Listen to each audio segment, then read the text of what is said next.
Fellas, ladies, you looking for lotions? You looking for beard oils? But unfortunately, everything you get from mainstream got chemicals in it and they're probably killing you?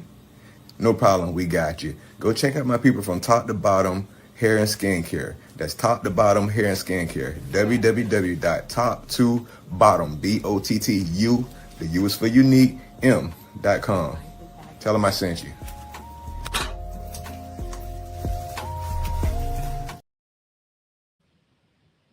Hey, what's up, y'all? How Hey, y'all doing? How y'all doing? How y'all doing? Welcome, Firearm Friday. It's Friday, welcome. and we're about to talk about firearms. This What's up, my is brother Jay? How's what's it going, happening, brother man? Ron from Ron's Opinion Don't Matter. Always a pleasure to see the brother every day, every way, every moment of life and time. Of course, definitely a pleasure to see you. I'm glad that everything is going the way it is because you're here on the show. And of Yeah, course, this is the OG network, which is always my pleasure to be part of it and watch it grow and become one of the most invigorating networks almost anywhere. real talk. Yeah, but all is well, man. All is good. All is good. All is good. Um, Interesting week. Before we get into Firearm Friday and some of the other details or whatever, quite interesting week for me, man. I had vehicle trouble. No, no, Yeah, I mean, no. it's squared away, but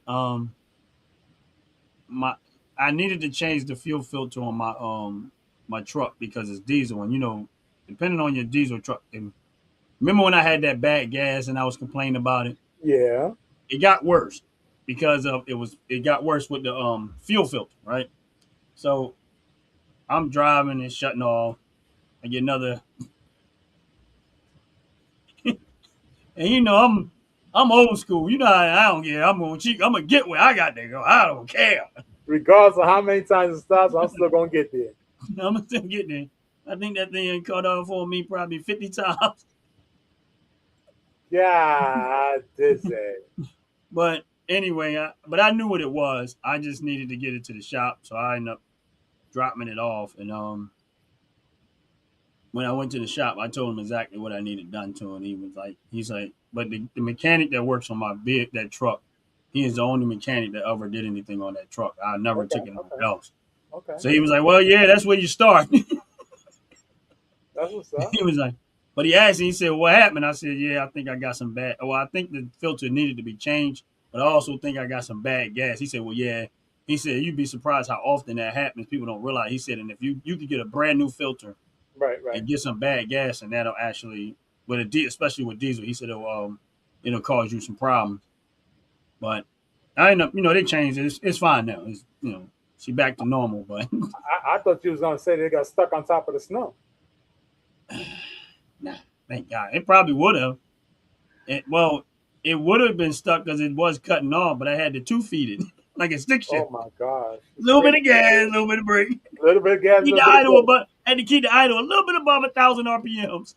Just making sure you got just enough for the switch. Good God. And listen, anybody on this live that's a younger person that don't drive long enough, they have no idea what I'm talking about right now. Absolutely not. They are so clueless. Like, what is Absolutely. he talking about? Absolutely. They had no clue what double foot is. Yeah, They they have no clue what if they RPM have is a all problem with about. their car, if they have a problem with their car, the first thing they're gonna do is get out, call the tow truck, and go. They have no idea what I'm talking about. But They have I no knew what it was idea. gonna do, and I said Tire. You're I gotta right. keep it above 1,000 RPMs. But I know I'm not gonna make it past 35 miles per hour, and I can't push the gas too hard because then it's gonna flood out Right, right, because it's right, not getting enough fuel and it's burning it out, and then the engine shut down. So right, I right. had to find the sweet spot just to get God, it to the mechanic shop. straight old school on that one there, brother. Yeah, man. Hey, look, I ain't losing touch too. I got it there. Listen, I got it all the way there and it never cut off for me. That's how good I was at But you was driving like molasses. it, right? Straight Miss Daisy. And I'm out there fussing at everybody on the road because I know that I'm on borrowed time. you know, I ain't fussing, but in my head I'm like, hurry up, get Oh out of the way. yeah, You don't understand. yeah, yeah. I'm You dealing with fussing something right right. now. You fussing right. Well, I'm at red I've lights. seen some of your videos where you driving somewhere and fussing. Yeah, in your mind. Okay. Yeah. I'm I'm at red lights. Like, come on, I got problems right now. Get out of my way. Get out of my way. Would you just move to the side? Let me go ahead and do what I gotta do. Get where I gotta get to. Yeah, I'm on a crunch but time. but it was cool though. It was fun. Like it was literally fun for me. Like I don't. Some people when they have problems, they get stressed out. I don't get stressed out. I find humor in it, and it's hilarious. Not me. And the whole time my brain is being entertained by this. And my lady would tell you, she was like, "Yeah, he a different." It was just funny to me. I'm like the whole ride to the mechanic shop. I get there and I'm telling him the story. He's like, he just looked at me, was like, he said, "That's why you one of my best customers." He said, "Because you never you never mad about anything." Oh my goodness. Let's see that shotgun. No, Oh I'll let you see the shotgun when you buy me a 50 BMG. man, I I could show it to him. I know what it looks like. I know what it looks like. Yeah. I got a picture of it. You go to the video and watch. Watch the tripod walk backwards if you want to see it. It's live, First time I ever seen a tripod look handicapped. man. The first time I ever seen a damn tripod try to run away from where it's sitting, almost like it was getting hit with the kickback. That was funny. That was funny. That And you was would think funny. that I would. That's why I don't like editing, and that's why I don't like taking out stuff like that. I like to give people the videos, flaws and all. And usually Right, when you do it that way, it's it's so much better instead of trying to make everything look perfect. right, right, But we right. get ready. But I just had to tell that story, man. But she good to go now. It was just a fuel filter, but you know, Well, the good thing is that it was a fuel filter and not the fuel line. yeah, Just for the record. yeah, Once you get true, some contaminants in there, it's a whole different ballgame when it's the fuel line. yeah. So it's I had to drive it to kind of burn out some of the rest of that stuff, but it's been 100% fine right now. But it's cool though. But she gonna be going soon, man.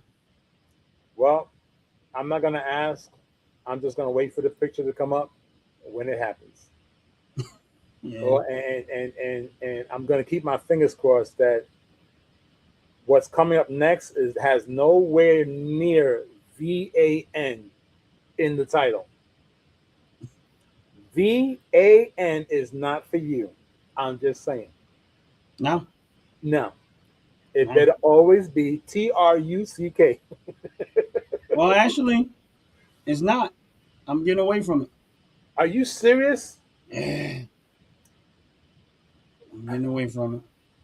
That's I've no. been driving pickup trucks for so long. This will be it's.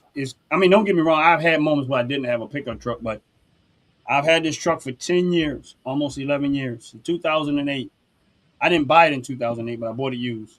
Right, right, right. But I've had it for from up this point. What's up, Mental Raccoon? What's up, Dover Dogs? Everybody, I've had it for almost 10 years.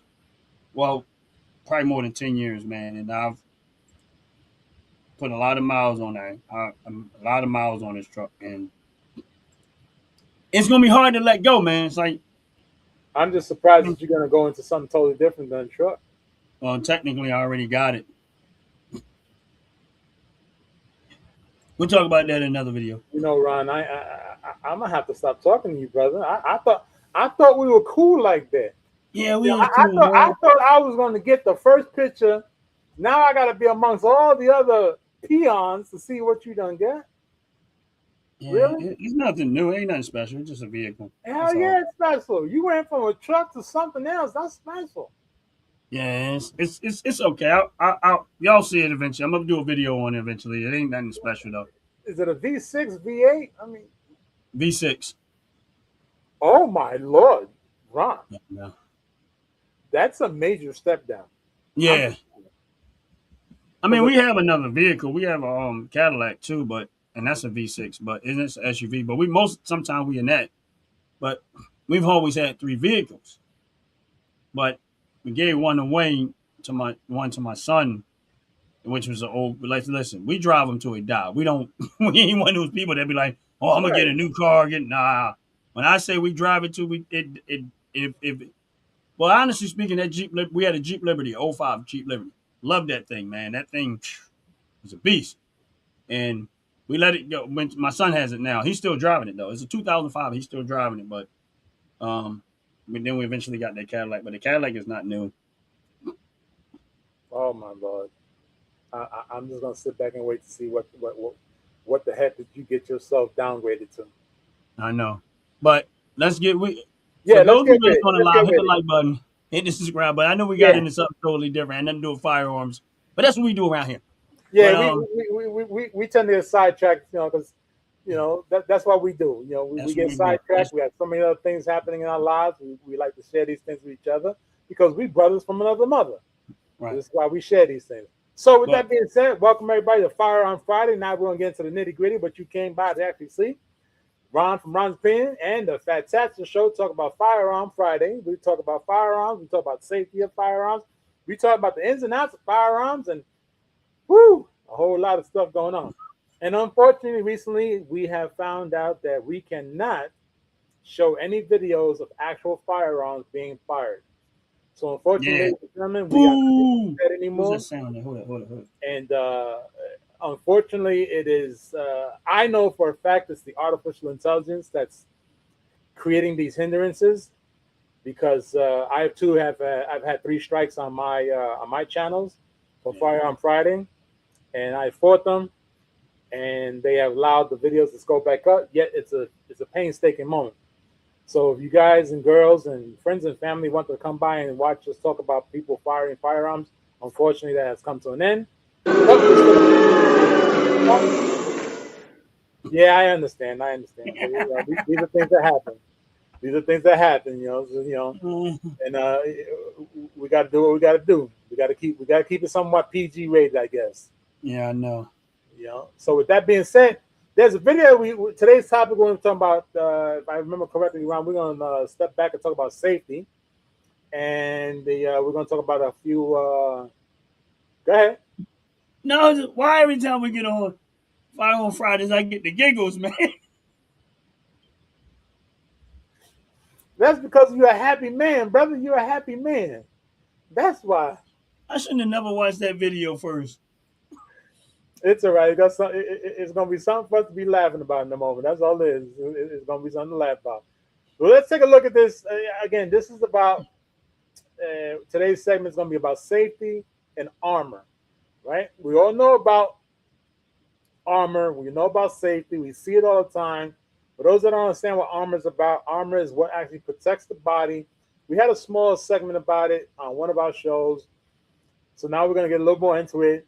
And it's body armor. Body armor. What is the purpose of body armor and why we need to have it, or should we have it as legal gun owners?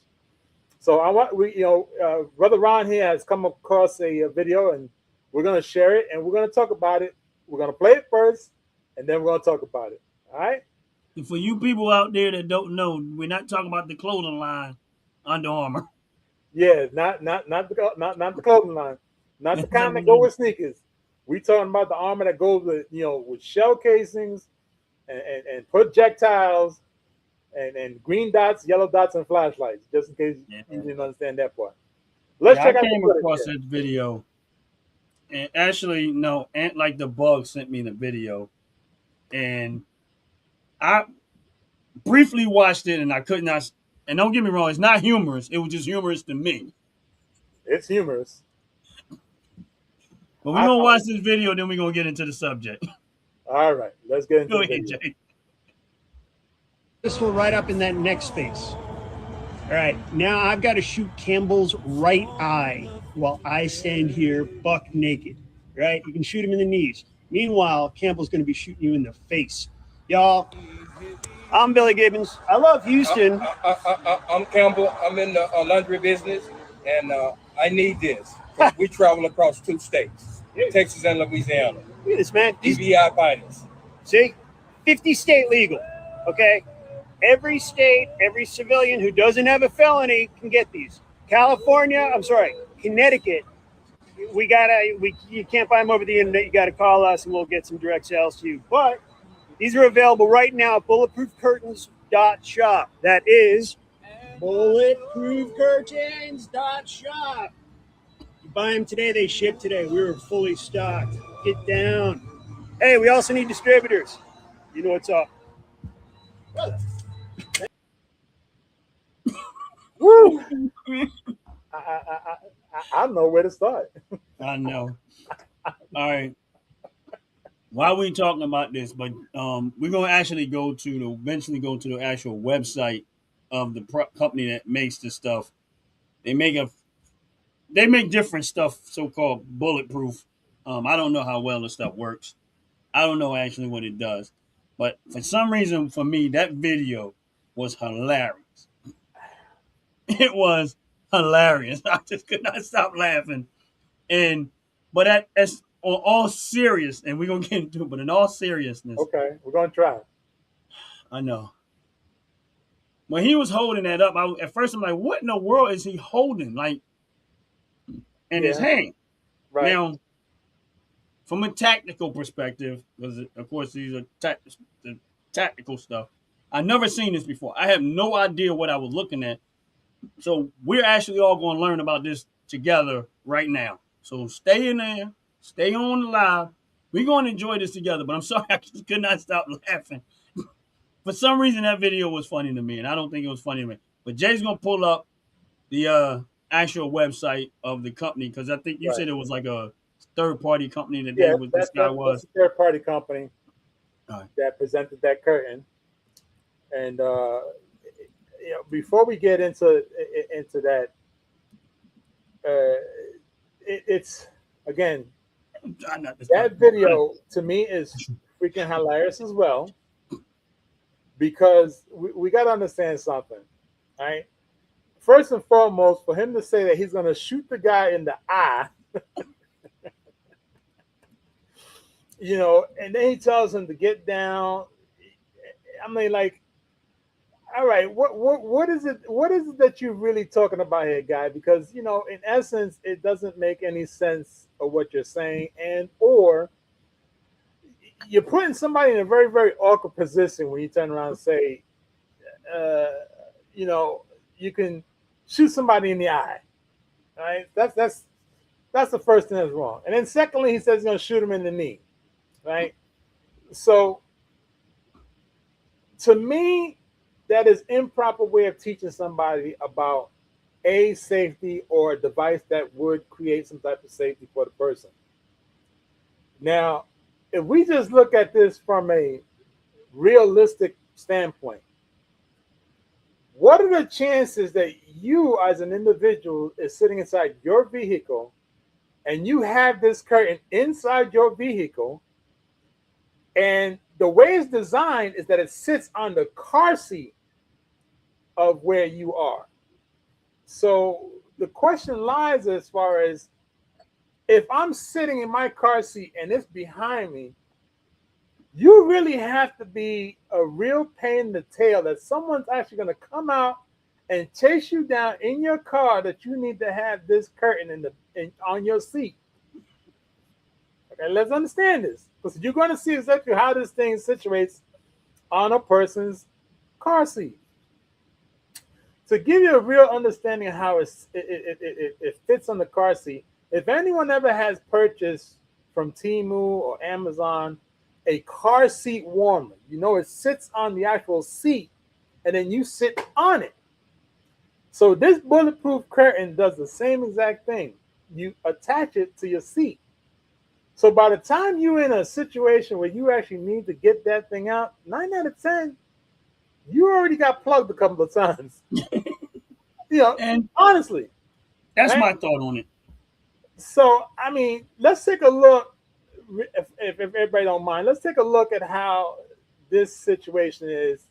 Are you going to bring the video back up? No, this is the actual company that the guy was talking about. It's called Bulletproof Curtains, right? Yeah. This guy here is apparently the CEO, CFO, the one who runs the company. Okay. So this is the same guy that was talking before in the video. Now, here's where my concern is. If you feel the need as a business owner to talk about bulletproofing things, why you got your license plate out in public view? So now you telling everybody where you live, how to find you, and what you have inside your car. Yeah. I mean, they just trying to sell product. They not concerned about being safe. They're not. So where's the safety concept in it? Zero. Right?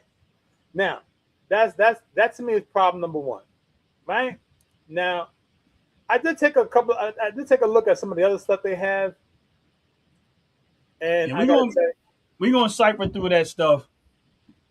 We're gonna definitely cipher through everything the stuff that we've seen on there. We're gonna run the commercial first, and then we're gonna come back and we're gonna cipher through some of the stuff that they sell. And the whole question about this is it useful or not? right. We're gonna run the commercial. We'll be right back. And right after we run the commercial, we're gonna find out what y'all think, is it useful or not. Let's run that Right. commercial. Run that commercial. Fellas, ladies, you looking for lotions? You looking for beard oils? But unfortunately, everything you get from mainstream got chemicals in it and they're probably killing you? No problem, we got you. Go check out my people from Top to Bottom Hair and Skincare. That's Top to Bottom Hair and Skincare. www.top2bottom, BOTTU, the U is for unique, M.com. Tell them I sent you.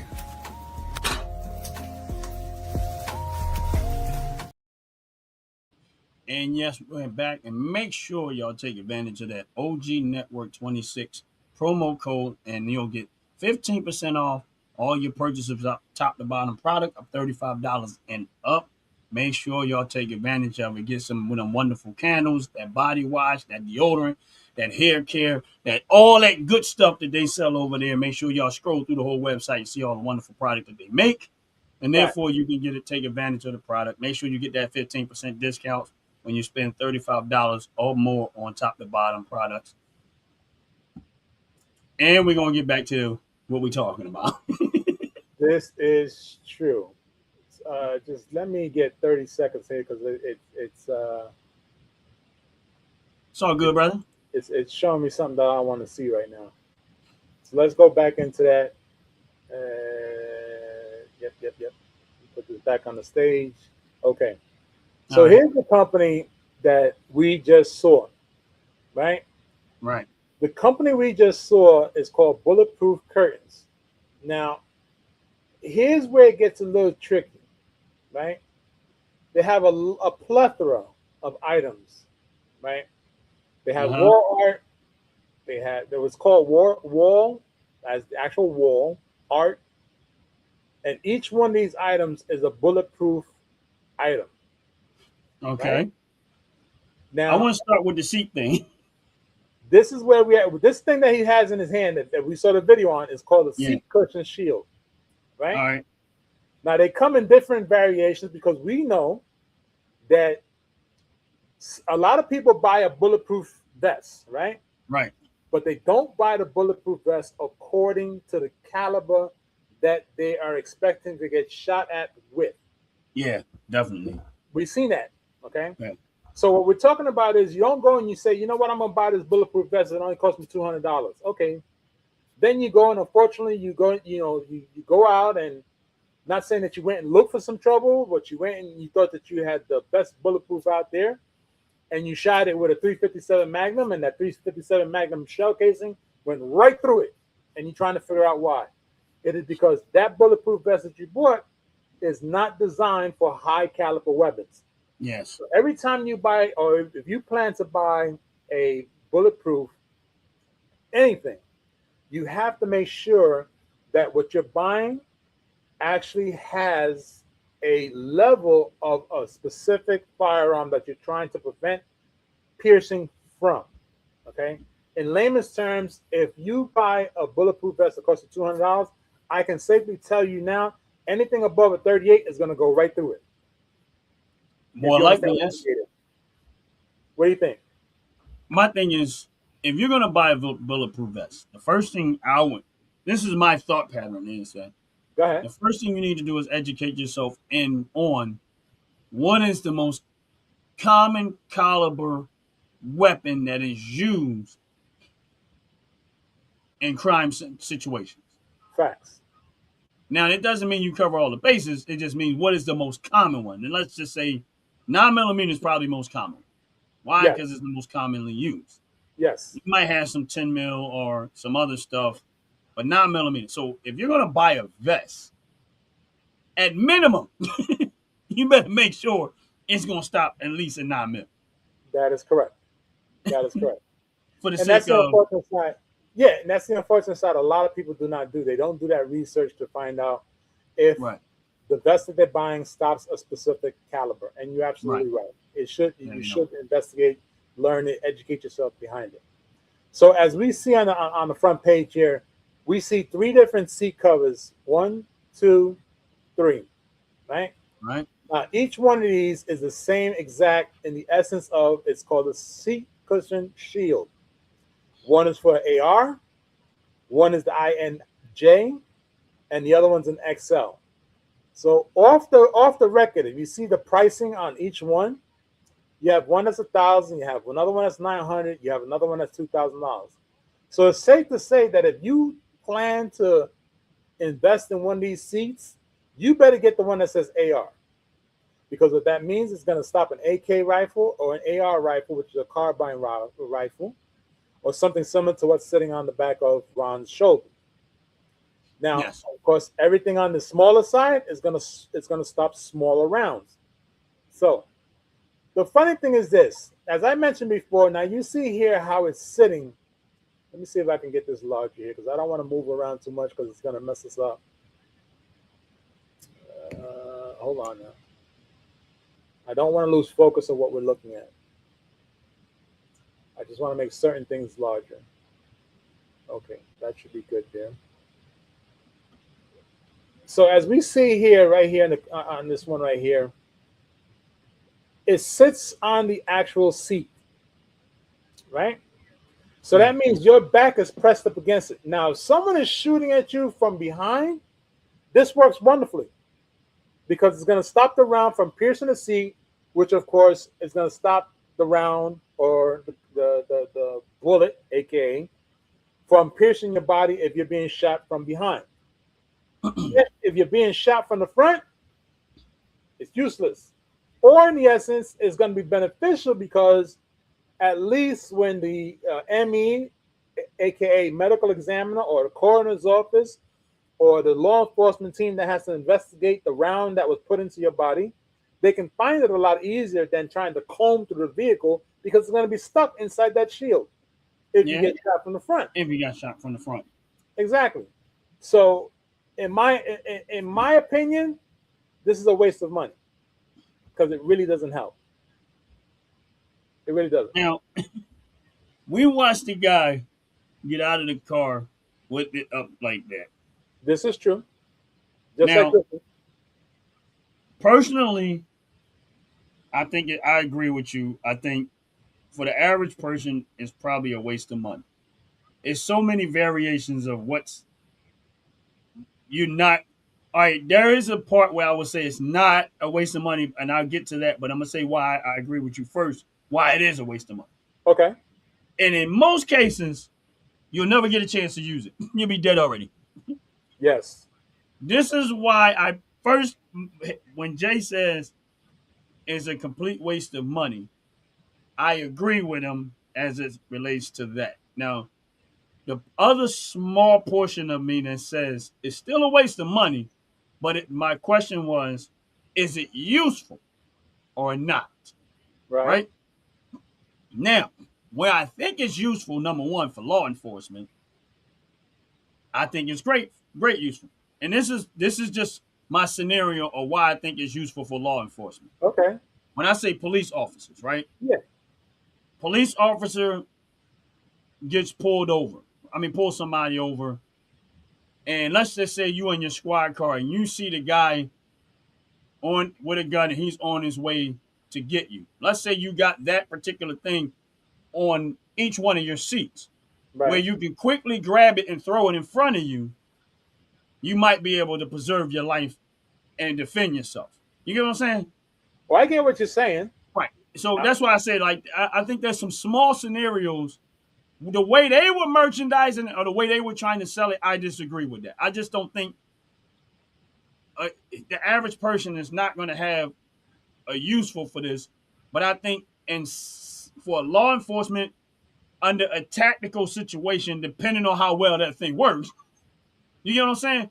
Or let's just say you got some, again, law enforcement, I go back to is you're in a situation where you have to, you're going into a situation and you already at a point of where firearms are there and you got access to get to that thing as a way of shielding yourself because we know bullets can go through stuff, go through cars, go through metal sometimes. Right. So for law enforcement, I think it's probably a better use. That's under those type of scenarios, I think it's a better use. Now, me as an individual, now we're gonna get to me. Cuckoo, cuckoo. Would it be all right? We're gonna get into the other stuff, but would it be a waste of money for me? Probably, yeah. Now, Okay. of course, my mind always goes into what if. Now, I'm looking at it also from a civilian. If something was to happen, I don't see myself getting to it fast enough in most cases. But Right. in some small, rare cases, yeah. But in most cases, you're not. Here's the thing: even with a firearm, in most cases, you're not. If somebody might ever had a drop on you, Facts. but if I see the situation coming about and I got time for that, then it's a great thing to have as another means of protection. Is it worth me putting $1,000 into for that very reason? That's where I don't know. I mean, I don't. I wouldn't say. I wouldn't say that it's. I wouldn't say it's totally useless. Useless, but I just think again it kind of goes into your lifestyle, um, where your lifestyle is at, and I just think. But for the average person, I just think it's with drug dealers. They're probably like it. Nope. I mean, I could tell you right now, nope. now wait a minute. Let me give you another scenario. Let me give you Go another ahead. scenario. All right, Go ahead. let's just say, and this is one I just thought about, which might actually it goes back to what you said is somebody shoot you from behind and it's in your seat. Let's just now. I think honestly, I think what this would probably be better for is somebody who's an Uber driver. Yeah. And I Yeah. mean, of course, it's not going to protect you at all cases. But let's just say somebody's behind you, and they got the gun behind the seat. You see the gun, but they got it behind the seat. Yeah. If they shoot you from behind, they might think they shot you. If they not intend to use a headshot, Right. that might add an extra protection for you to try to get out of there and run. True. True. If True. they're not at so, but again, what is the likelihood of that? Probably none. But in some, and like I said, in some rare cases, You know, Ronnie, I gotta say, you just enlightened me to revert my answer to 99% should not buy it. I gotta tell you, you are absolutely because I didn't think about that. You are absolutely 100% unequivocally correct. An Uber driver, a taxi driver would benefit from having this on their seat. You are absolutely 100% correct. 100%. And the reason why I say this, I speak from experience. I tried doing it for about a month, and you are absolutely right. It would really, really benefit the driver for two reasons. One, if they wind up getting one that's called stab proof and bulletproof at the same time, it would definitely be 100% beneficial, providing that the person does, like you said, try to do something to them from the back of the seat versus in between the seats. Usually they have a partition after so many people getting hurt and whatnot. But you're right. You're absolutely right. This would benefit an actual Uber driver, Lyft, or someone who's doing some type of taxi transportation of people, right. because of course they they would try to assault the person from the backside of the seat. So yeah, I am now once again admitting live, I am wrong. Thank you, Ron. I don't Get it? honestly. No, You no, no, said it no. though, No, you are right. No, you're right. You're right. There's that 1% that would actually benefit from it. So it man. is actually useful to someone. But You're right. you said if somebody shoot you from the back seat, Right. from behind, that's what kind of triggered my thought pattern of who would be concerned about who's in the back seat other other than somebody that's doing like an Uber, taxi, something like that. So there's like I Right. said, there's a small okay, yeah, maybe them. That's why I looked at the video and I'm like, in my mind, I'm like, why would you advertise it that way? Because what are the chances of you getting up and having the chance to put it in your arm That's and right. got the gun aimed at? That's I right. just didn't think that was a realistic scenario. That's why I kept laughing, and I just And thought it's it was not. so funny. But That when you marketing that said, marketing idea he did was straight garbage. Because you're but when right. you said the shooting of the back and the seat, which don't get me wrong, I thought about that too because they had it sitting there. I'm like, okay, but you actually said it out, and it triggered my thought pattern was, yeah, if I'm a taxi cab driver, if I'm an Uber driver, someone like that, it does give you a layer of protection. It's not 100% protection, but it does give you a layer of protection behind you. Right, You know what I'm right, right, saying? right. Definitely, definitely. So And that's why that's now I me reversed it. personally, knowing that, I would get me two of them and see if I can roll the other one up and attach it to the ceiling. Where I can just pull it real quick. Then I got one in front of me too. Not funny that you said that because when we get when we finish having a laugh and talk about this car seat one, I think the next one I'm going to show you is going to be a little bit more somewhat entertaining and a little bit more of understanding why they designed it. Okay. Okay, go ahead. So before we go, you have mentioned law enforcement. Law Right? enforcement would never use anything like this Probably not.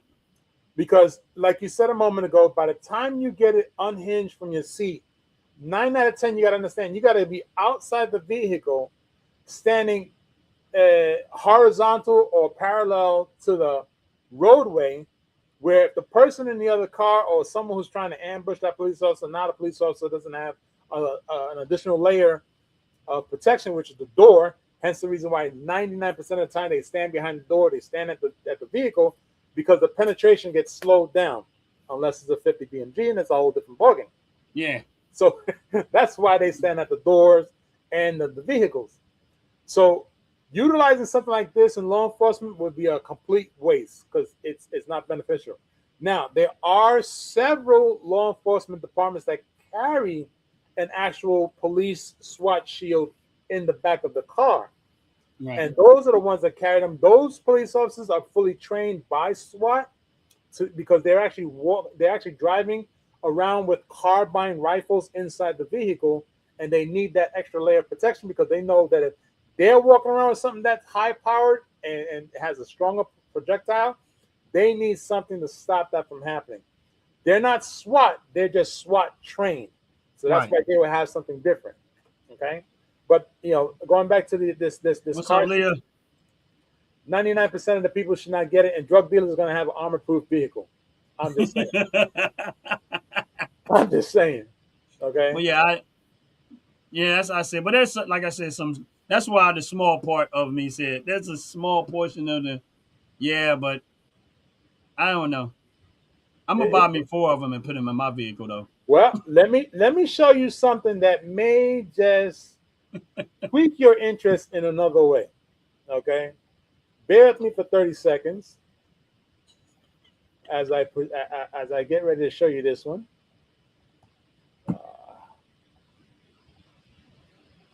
That's the only I thing want I that like. shield. No, you don't. No, you don't. Oh, you're not gonna let me open it? Come on now. Yeah, they're not gonna let me open. That sucks. All right, so let's go back to this here because I thought they were gonna let me open it. Apparently not. I guess that's the way they're doing it. Screw them. but we're gonna see it anyway. Now, I kind of figured this would be something for you personally. Okay. Not saying that you're not going to be useful for it, but I think you would have a better chance at utilizing it and understanding why. Just this right here. This one right here. Let's get it back up on the screen. We gotta bring it back to the stage. There we are. This right here. Yeah, I was getting ready to ask you about that because I didn't when I sent the website. I never seen that part. Go. Now, to the average eye, this would be a pristine type of home defense. Now, the reason why I say that is because it's a curtain. It doesn't look like anything in particular. It just looks like a basic set of curtains. But this specific curtain is bullet and blast resistant. What that means is if someone turns around and throws a grenade, someone throws a what they call in law enforcement a flash bomb, or in my era, I'm going to say M80. That curtain would not allow the blast pattern to come into the window. It would stay right at the window. It wouldn't go past it. So it stays right inside that little area.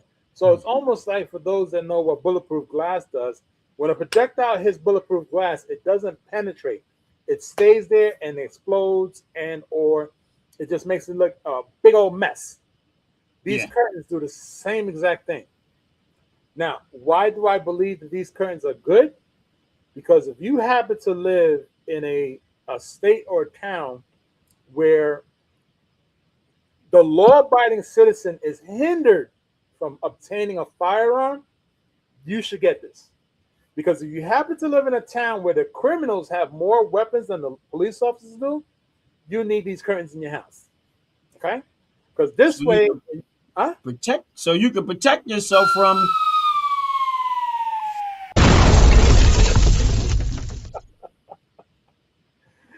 And as everybody knows, this is not the funny part. Bullets have no names.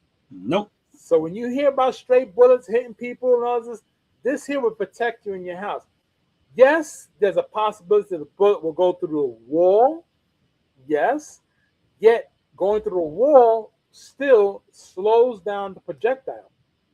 Through glass, there's nothing slowing that projectile down unless you have these curtains. So I would say that these curtains are 99% beneficial to the buyer. If you live in a state or a town that the law-abiding citizen is not allowed to have a firearm in the house, this is something you should have. Because if you ever happen to, because I've seen it, and I've seen a whole lot of it.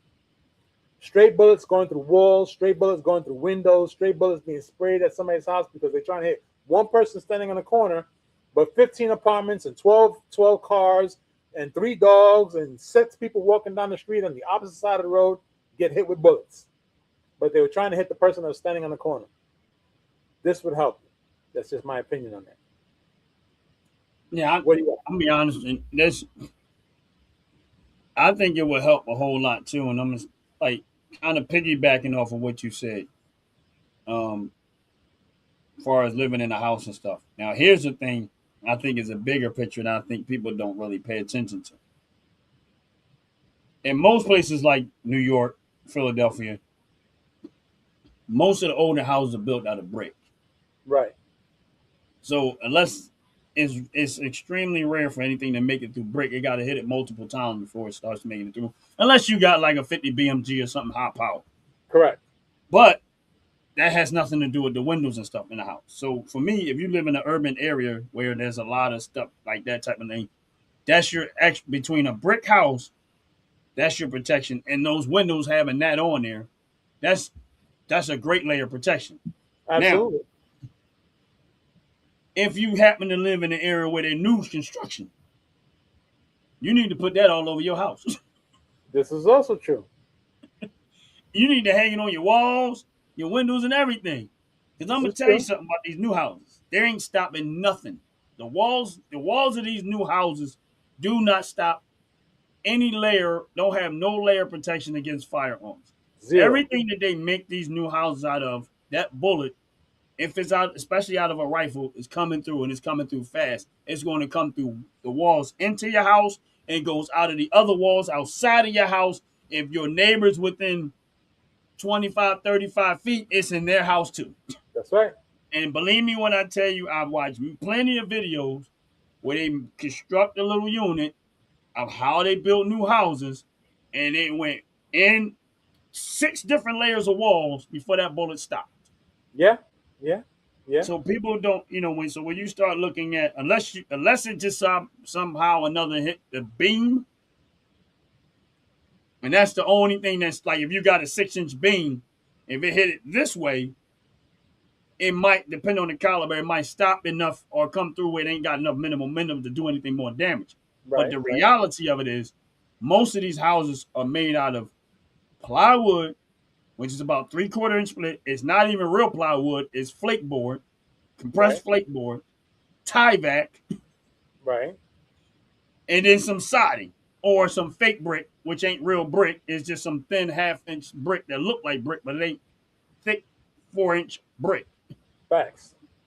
So you probably should have that, because you're going to need some type of protection. Thing with me is, if somebody starts shooting at my house, I'm taking them curtains down, putting them around my whole body. Right. Right. I'll be like this. Everybody put a curtain on. Right. And that's the That's where the reason why I benefit don't comes like in. to be home. Huh? That's where the benefit comes in. You can Yeah, wrap that's it why I around a don't like the person's new body. construction. But I like I said,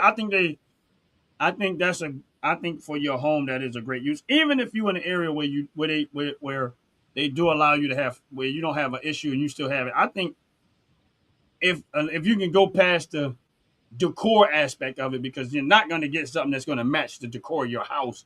You got to deal with whatever it is that they make. You Right. know what I'm saying? So far, they have. From what I was looking at, they have 6 different colors. Right. Which your basic colors: your blacks, your whites, your blues, your grays, your greens. So you have your basic colors. So far, they're matching something that's beneficial. And the great part is, it's inexpensive. It's only $125 for 2 panels. For those that say, well, that's a lot of money, it's really not. Because most people spend anywhere between $200 to $400 on curtains. I'm just saying. And they don't protect you from nothing. Now, what I think they should do is, with that, the way that it is, instead of trying to make a bunch of different colors, what they should do is make sleeves. Make it where you can sleeve something into it to change the look of it. Kind of like vertical blinds. Okay. You know what I'm saying? So they're having that, but make something more fashionable that a person can stick to, that it actually attaches, even if it's out of Velcro. Bam, right there. It don't look like that is more fashionable, where people can actually change it to fit the decor of their home, as opposed to having 6 different colors. Okay. Then they can expand the sales part of it that way, because not only are you gonna buy that, now you can, some people they got different styles in their house and they want a decor to match their home. Yeah. So that might be an extension of that. You can make something that kind of just Velcros to it, that people can choose to actually change the decor of it to fit your home, if that matters that much to you. But knowing most women and men, and I'm gonna say more women, they're gonna figure that part out on their own anyway. Facts. Most women gonna look at that thing like, you know what, it's gonna stay up there, but I don't like the way it looks, so I'm gonna figure out a way to decorate that thing. Right. True. But I think that's a good protection for your home. Oh, I agree. That bulletproof glass curtain is absolutely fabulous. Fabulous. Yeah. I think that was a great idea. It's definitely a great idea, and they don't even have to market. They don't have to put a lot of marketing into it, because it's kind of self-explanatory once you actually know what it is. So I agree. That's one. And now this is the actual company that, as we're talking about the curtains, this is the actual company that the other guy was talking about, because the other guy that we watching the video with, the guy talking about he owns laundromats. That guy is a third-party seller, so he buys all his material, all his product. He buys from this company. This company is called Armor Upfitters. That's where he buys it from. So in other words, he's almost like a wholesaler. He buys it Right. from the company or private labels. Rather, he buys it from the company and he sells it under his own name. But he Right. gets all the product from these people here, which is on our screen right now, which that's the name of the company, which is called Armor Upfitters. Now, Hold on, let me move iron- this. Yeah, go ahead. this outfit right here that we're looking at, as it says fire on it. The reason why I like this is because at one time when I was many moons ago when I was a youngin, I was in 29 Palms, California. For anybody who knows what 29 Palms is, I'm not going to get into any rhetoric about it. But those that understand, 29 Palms is a specific place. I was there, and this type of protection was given to everyone that was at 29 Palms. Now, as simple as it looks, it's very helpful because of what you're doing. I agree where this is actually something that's given to people who are in very war torn areas. United Nations people use this. The Red Cross uses this. I agree 100% that firefighters should use this. Yes, they have over 85 pounds of gear already on their bodies, yet this would actually give them another 10, 20 pounds, yet save their life depending on who it is. Paramedics, EMTs, 100, and if there's ever such a thing as 100,000%, I would say so. Paramedics and EMTs should always be dressed like this, no matter what, especially when they respond to a gunshot victim. They need this because this is going to give them a little extra to protect themselves with. Because again, we said it in one segment before. I totally disagree with exposing your arms because if you get hit in the arms, yeah, the likelihood of you losing the arm versus your life is much more sustainable. Yet, if the bullet pierces a certain part of your body around your shoulders, you still can actually lose your life. So, Yeah. mentioning this type of outfit is necessary because it's a bulletproof vest and a Kevlar styled helmet, which, of course, anybody who knows about Kevlar has, of course, certain levels as well. Yet, the helmet, for some reason, the helmet has been designed for any carbine and AK platform weapon rifle to be protected. So anything under an AK AR, a carbine rifle, that helmet is going to protect their skulls. So if we think about it for a moment, the reason why the United Nations people they use this same type of outfit is because they're usually in war-torn countries. They don't want to get killed, so they have it. Right. EMTs should have it. Paramedics should have it. Firefighters should have it, depending on where they're going. This, I would say, is a 100% great idea. And as you see, it's not expensive to have because the helmet alone runs almost $1,000, depending on who the maker is. So to get both parts to be under $1,000, I would say that this is a great actual set to have in your home for those that don't have anything to protect them. Yeah. I agree. Um, I agree, especially if you're in the field of like you said, fireman, EMT, medical, um, any type of medical field. Sometimes I think even I don't even know what like the medical people here that's working in the ambulance and stuff. I don't know what they wear. I don't even think they wear anything that's bulletproof at all. And my thing is this: is that you running into a lot of times you running into a situation where you don't even know if it's really all totally over Right, because the person can be like, I don't care, I killed them. I might want to come back and finish some other people.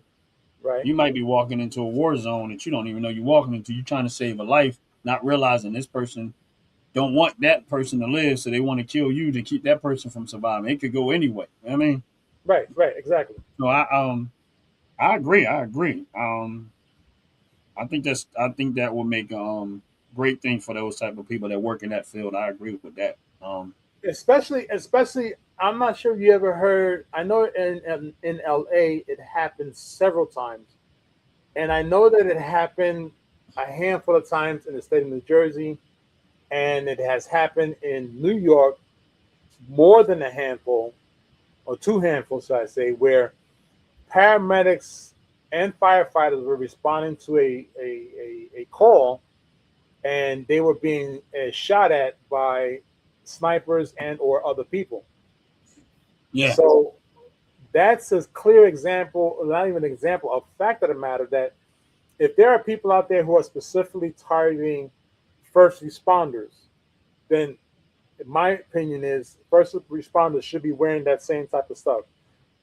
Kevlar helmets and body piercing armor for their bodies. Because, Right. like you said a moment ago, and I think we got an agreement in this, they're responding, but the person that's calling or fake calling a 911 just to take out a first responder, you want to be able to save the first responder that's already hit versus having multiple people getting hit and not being Right. protected. That's just my take on it. Yeah, I agree. I think you're spot on with that one. As far as first responders having that protective gear, I agree. I have no other take on that one. That I think, I mean, yeah, other people could use it, but I think them is more useful for them than just about anybody else. I mean, civilians. It depends on like.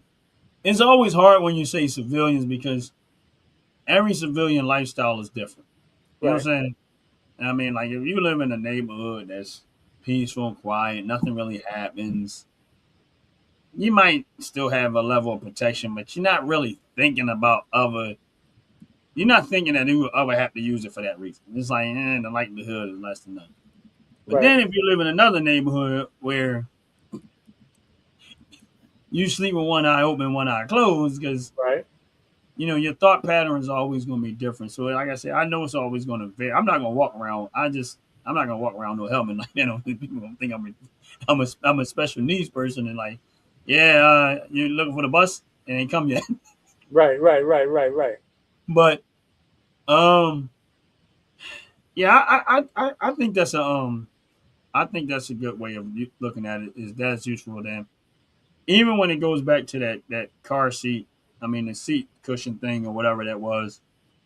Like I said, for the vast majority of people, yeah, you can buy it, but it's really like kind of a waste. I ain't gonna say a total waste of money, but close to a total waste of money. I just don't see. 91.9. Yeah. Yeah, yeah. Now for somebody like me,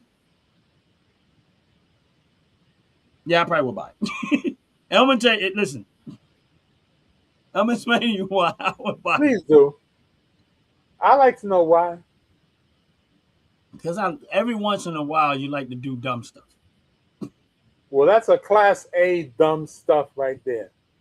So instead of putting seat covers in my vehicle, I would put every seat will have one of them in the seat. Because at that point, it was like, because I'm gonna play the game real good, and they be like, "Man, what is these in your seat?" I say, "Oh, they not seat covers. They bulletproof. They bulletproof seats. Just in case somebody starts shooting at the vehicle, they'll stop the bullets in there. So if you got the right people in there, you can scare the hell out of them. Like, why you need that? And man, I do a lot of wild stuff out there, bro. Like, I mean, I don't know who's looking for me. Hell, I mean, if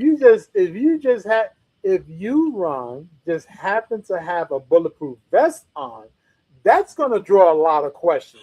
Like, what is Ron getting into that he needs to wear a bulletproof vest? It's all the trolls that come looking for him. That's I I'm know. just saying. I'm just saying.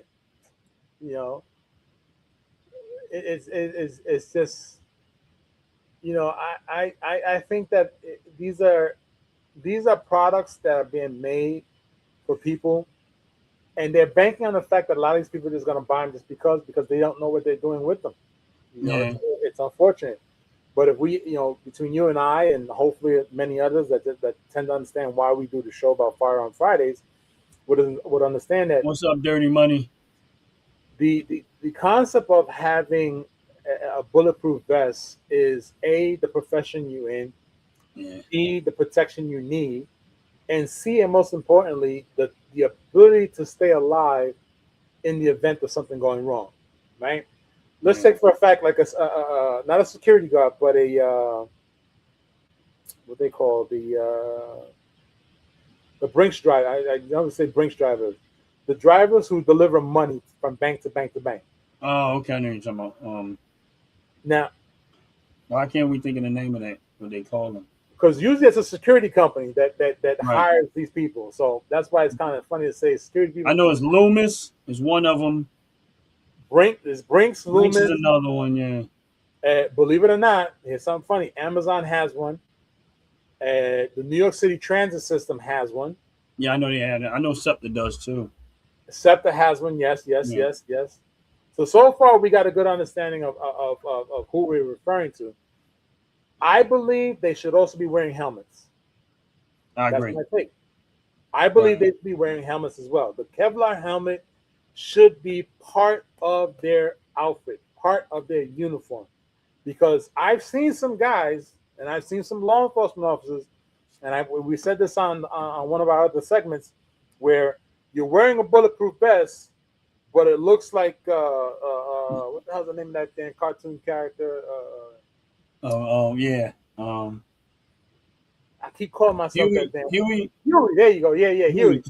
The damn bulletproof vest is sitting right above their belly. Like you could not spend a few more $100 to make sure the thing covered your whole belly.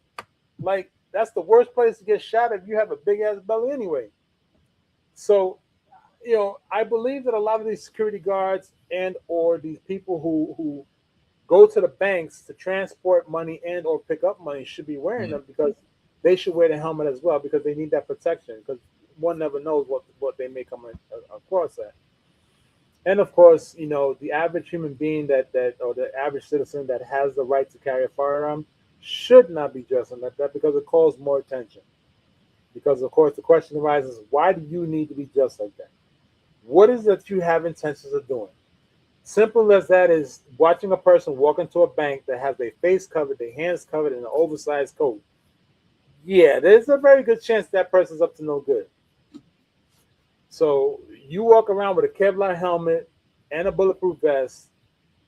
Yeah, there's 1,000 questions raised why you're walking around like that. Not driving around, just walking around. Yeah. So as we talk about safety, Ron, we kind of touched the subject on one of our other segments. Gun safety is something that everyone should learn, right? Right. Now, you go to the range a lot more often than the average person that I believe, that I know, goes to the range. Now, you go to the range, you have that experience already at the range. Right. The range that you go, the range that you go to visit, do they have training classes as well? Yeah. Okay. Have you ever entertained one of their classes? No. Okay. Now, all right, the place that I go to, and I can, first of all, they won't let you shoot there until you watch the training course that they have there. They have a like a 10-minute training course that you have to, when you register there to sign up to use the range.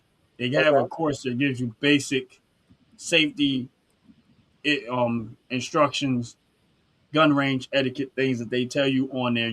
They won't even let you use the range until you go online right there and actually register, and then you got to watch the video before they allow you to even go in there and shoot your firearm at all. Okay. So that's their first step. Now, I've been to ranges, they don't put you through none of that. They just, you sign up, go in, shoot. They don't know if you know what you're doing or not. They just, they have an instructor. They have somebody that is watching everything. But the problem, I get into that a little bit. But this place here is very extremely professional. Like they on the A game a whole lot, and there's reason why I go there. They don't let the riffraffs be there and do stupid stuff. Like they be on everything to make sure that nobody get hurt. Now, don't get me wrong, personal. This is me personal. Whenever I go to the range, outside of taking someone else with me. If I go with somebody else, this is just how I am, and I think that anybody that goes to the range should have the same thought pattern. If you're an experienced firearm person and you're taking somebody that have very little experience, treat them like they have very little experience. Become the instructor. Don't worry about going there and having fun for yourself because you got somebody going with you that don't have the experience. So you have to take yourself out the mindset of I'm going to the range to have fun and shooting whatever it is because I enjoy the range. But if Right. I'm going with somebody that I know don't have very little or no experience with firearms, I take myself out of being going to enjoy myself and I put myself into I have to watch the person that I'm with and to make sure nobody gets hurt. Yes, they have people there that's watching, but I always watch. And because when I go there, and I've been there quite a few times with other people, they're not more likely to watch what I'm doing because they know me and they know, you get to know your customers and who comes and who and everything. And it's a little bit of a breath of fresh air for them because they know if I bring somebody with me, I'm on top of what they're doing just as much as they would be on top of what they're doing. You know what I'm saying? Right. Right. And one time I was there, I had 5 or 6 other people with me, and everybody wasn't you know experienced. Right. So I had to become. And if they got all this other stuff going, and yeah, they got people that work there, but when it gets busy, it's too many moving parts for you to try to watch. Even if they got 2 people there, because theirs is kind of sectioned off, they got pathways to see everything. But even if you got 2 instructors in there, and you got 15 lanes, and you got 3 and 4 people in all lanes, I don't care if you have 5 people in that room. It's too much to watch. True. True. True. So I always take it a point to make sure that me personally, if I'm taking somebody to the range with me, as much as I love to enjoy it and shoot and have fun at the range, enjoy myself, you have to take yourself out the mindset of it's not about you at that moment. Make sure that you're doing the safe thing. Teach that person the right way, range etiquette. Because I've walked out of gun ranges, paid to use the gun range. I was in the gun range, Right. set up, start letting off some rounds. But one thing I'll tell you this is that watch what everything is going on around you. Oh, absolutely. Absolutely. Don't just be like, oh, I'm having fun, this and that. I'm gonna tell you why, and this is what I love. One thing I do love about my oldest son is that he's very watchful, like his father. And when we've been in the range times, he's seen what I seen. We did not have to say, oh, let's go. He was there, I was there. We saw what we saw. We didn't like the way people was handling their firearms. The instructor wasn't really like on them. It was a lot of loose stuff that I would not let go on in a firearm in a Right. gun range. Right. Pack my stuff up, time to go. I've literally been in there. I ain't been there for 15 minutes. But because of what I was seeing, I'm not going to be the one to participate when an accident happens. We're not going to be here when it does. Because we're Right. going to Right. pack Right. our stuff up and we're going to go. So my Right. thing is, Jay, and one thing I always say safety-wise, of course, there's all the safety part. Assume every gun is loaded. There's a lot of details into that. But one thing I always say is if you're at a range, indoor, outdoor range, wherever you at, be mindful of what people are doing around you. Because if you see people doing reckless stuff, an accident is going to happen. You Facts. don't want to be there when it does. I don't care how much you like enjoy it. If you see reckless stuff happening, don't say that, sit there and laugh about it because some people you can't correct them. They don't even care. No, I ain't done it. No. The one thing I can do is pull myself out of it. You know what I'm Right. saying? Kick myself out the environment. Yeah, I spent my money. I'm mad about the fact that I spent my money. I got to go because I couldn't enjoy myself. And my thing is this: if you go to a gun range and it's that type of experience, don't go back. Find another one. That's it. And that's why the places I go is in Marvin, PA. It's called Mainline Armory. That's why I like that because they don't let the riffraff, the stupid stuff go on. They're very on top of this stuff. Some of the people there that work there, I mean, don't get me wrong, they're very polite and all that other stuff, but they don't let the dumb stuff play out. It's a lot more comfortable for me to go there. And for people that are into their firearms, want to enjoy yourself, have fun, you can enjoy yourself. I'm still watching what everybody's doing, Right. But I like that place because I noticed the people work there are watching what people are doing just as much as I'm watching. Right. Right. You know what Right. I'm saying? So if you're gonna go a person to go to the gun range, and I've been quite a few times, watch what people is doing. I mean, and that's another part of assume every gun is loaded. Right. You get what I'm saying? Because Right. people do crazy stuff. Sometimes they do it intentionally, but a lot of times people do stuff unintentional. They don't Right. realize what Right. they're doing because they don't have the experience yet. You know what I mean? Right. Like prime example, Jay, and we talked about this before. You take somebody to a range, first time they ever shot a gun in their life. This is the reason why when I'm training them, I only put one bullet in the gun. Right. That's why I do it. Because once they fire that gun one time, the intent every time I've seen this many a time, once they pop, then they start, oh man, that was right. Now, again, this is why I don't put two bullets, I don't load up the clips and stuff.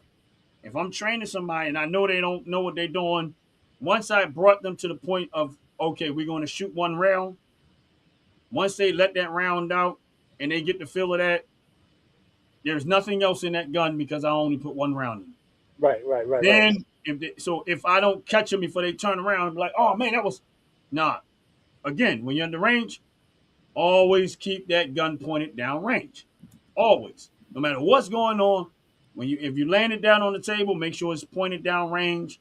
Always never turn that thing left, right, none of that. Up, down, none of it. Just always keep that gun pointed down range. The barrel of the gun should always be pointed down range. Right. That's it. I've been in the ranges where I've seen people doing stuff where they wasn't following that rule. And that's why I left. Right. Right. Right. Hold on.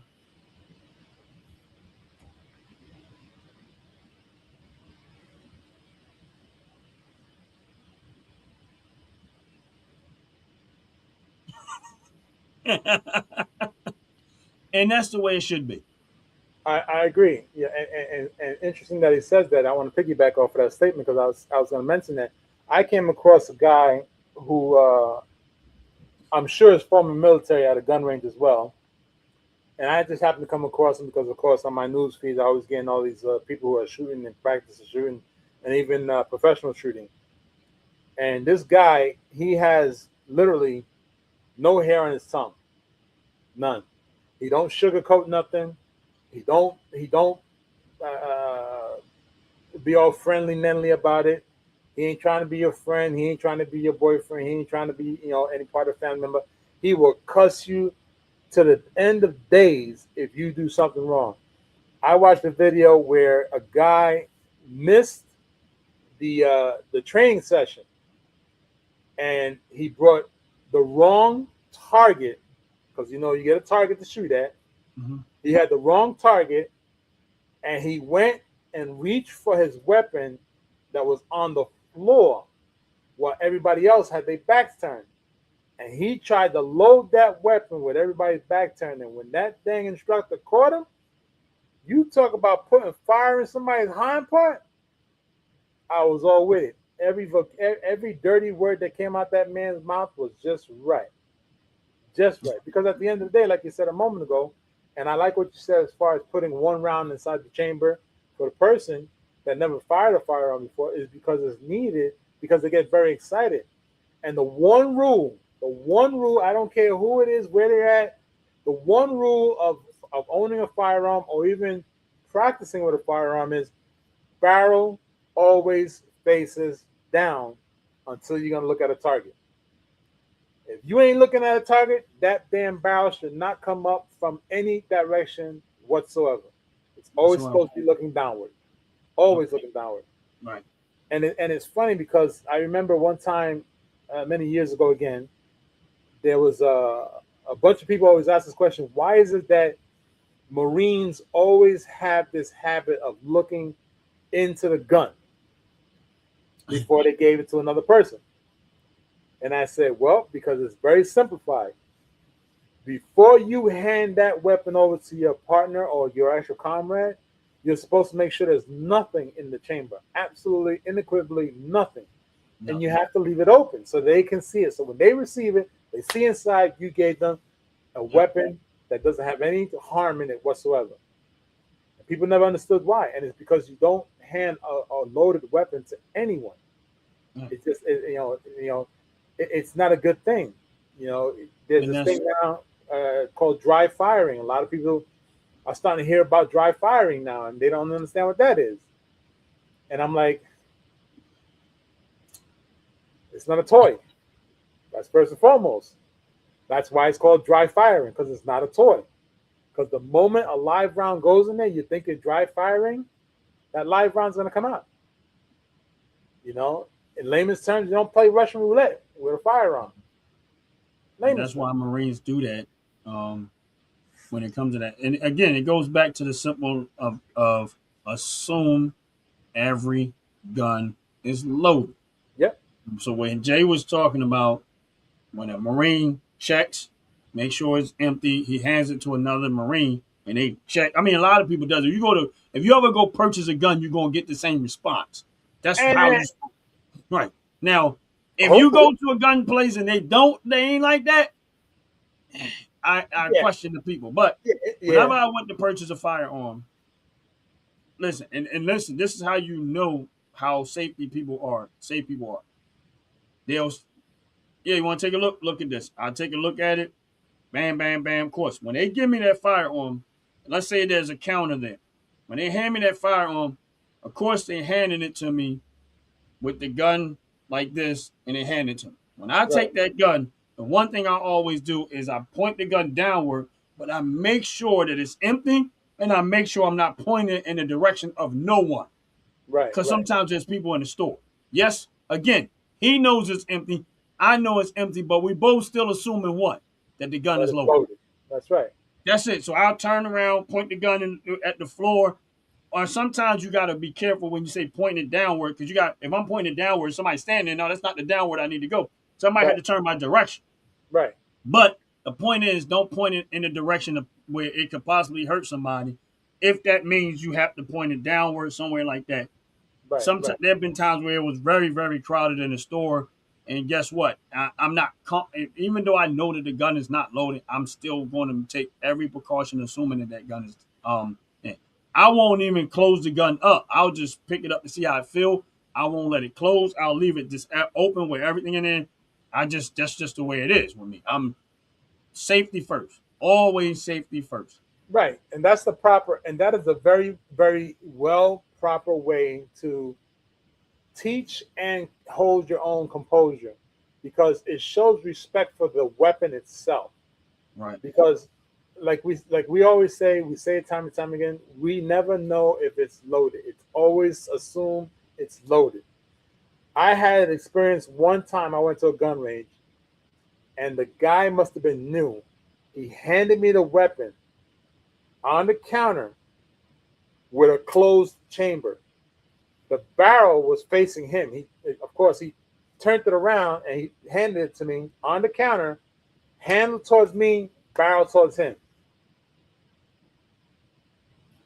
I said, I'm not touching that weapon until your boss comes over here and explains to me why you're handing me a weapon that way. Because rule number one is always assume that it's loaded. Loaded. You handed me a weapon that you didn't even have the decency to show me that the chamber was empty. You just passed it to me. I don't know that. Right. I don't know. Like you said a moment ago, the person working there knows it's empty. You specifically go to a range where they know you know them, they're handing it to you. This is the first time I've been to this one place. I'm not going to take that chance. I go grab it and there's a live round in there because he forgot or someone forgot. And that's why, and it's so easy to do. It's so easy to forget. It is extremely easy. That's the reason why, if everybody is taking the same precaution, the likelihood of an accident happening is very, very, very, very slim to none. Right. But when you start to get laxed about it, the safety part of it is where accidents going to happen. So if I'm assuming that every gun is loaded, and then when I handle the gun, listen, you don't point the second rule is don't point the gun at anything unless you're about to shoot it and kill it. That's it. So Right. that when Jay says pointing downward, kind of like a 45 angle downward.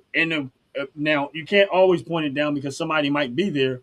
Make sure it's not pointing in the direction of anyone, pointing it downward, but in a safe place where no one could possibly get shot or hit or anything in that Right. case. And sometimes you have to decide that in the moment, even though you know, again, it's not loaded, but still assuming that it is.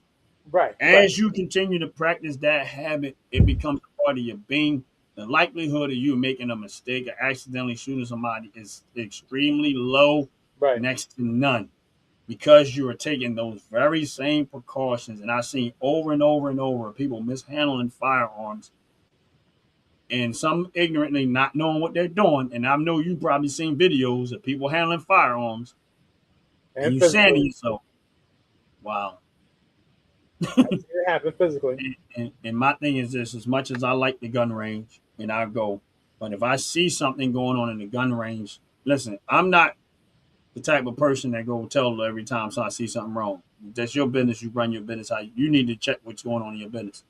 And the first thing I'm going to do is fast as possible get myself up out of it because I'm never coming back. Right. If I see this is how you run your gun range, you ain't got to worry about me as a customer. Now the only customers you're gonna have is those reckless, and it's just a matter of time before something happens because you got people like I kid you not. If I'm in the booth, right? I'm in the booth Right. and I see a green light. Oh, I'm pissing off. I'm screaming. I see a green. Why am I seeing the green light? Yep. Somebody got a beam pointing. Yep. Now they might say, "Oh, the gun isn't." I don't care. That's right. I just seen a beam. Now anybody put a beam on the gun, where's the beam facing? In the direction that the barrel is, right? That's right. So if I see a beam in my booth, that tells me what? That the barrel is pointing that way too. That's right. In the direction that's not supposed to be pointing. Right. Now, my thing is this. I don't care if you packing it up or not. Again, if you in the booth and you got a beam on there and you still got your beam on, let's say you turn your beam off or whatever. You turn it on, turn it off, don't matter to me. Down. Right? Now, my thing is Absolutely. this. Why are you packing it back here? Supposed to pack it at the booth. Listen, pack it up in the safest place possible. At the booth. That's where you pack it. Number one, if you went up, and the other thing I do at the range, you got to do at the range is clear all your weapons out. Always. Clear everything out. Clear them out. Never, some people don't do that. Some people say, "No, I don't clear it." I put like if they carry, they make sure they're good and put it away. Whatever. Nope. This is just me. I clear everything out of the range. Everything out. Nothing. All my firearms, everything cleared out. Everything clear and packed up in my bag. And then I go out to the range or whatever. Now, if I have to, because sometimes I have my concealed carry gun, right? Okay. This is what I do. When I go to whatever clips that I use in my concealed carry, I take them out of my gun. It never goes into the range. It's in my vehicle. I never take it in the range. I take the other clips, the empty clips in the range. I leave my full clip in my vehicle. When I'm done whatever I'm doing, when I put my safety one, when I take my my carry one, when I get back to my vehicle, then I put my clip back in and putting everything back the way it's supposed to be in my vehicle. I don't do that in the range because number one, again, it don't take but a split second to make a mistake. Yes, they got loaded guns in the range because all of the people at the range got firearms. They got all of them have firearms. Facts. But they're there. That's their job is to protect their customers and then employees, customers, and everything. So they're like security there. I'm not there for security. I'm there for enjoy myself and have fun. I don't want no accidents. So that's why I clear all my stuff out. And I'm not saying everybody does this. I do it. I clear everything out. Well, make that's sure good ain't practice. no ammo in there. Pack everything up. And even when I'm packing my stuff up, if I try to keep my bag in the booth that I'm in, I try to put my rifles in my bag with the barrel still pointing downrange, even though I know that everything is empty. This is just me. I take a lot of unnecessary precautions, but that's how I do it. I check everything 2 or 3 times, double check, triple check, and I pack everything up. And once I pack everything up, my clips are empty, my guns are empty. There is nothing in anything. And then I pack everything up and I walk out of there. And if I have when I got my concealed carry one, I go back in my vehicle, put my loaded clip back in my gun, and then I'm good to go. And that's very, very good practice. And that's the practice that a lot of people need to learn because it's beneficial What's to up, them Jermaine? and it's very beneficial to all others that are gun owners as well. Because you're showing them that you care about not only are you, to some people it may seem selfish, yet you're showing society how a responsible gun owner transports and of course shows other people the respect of the weapon. Because a lot of people don't understand this silly statement I'm going to make.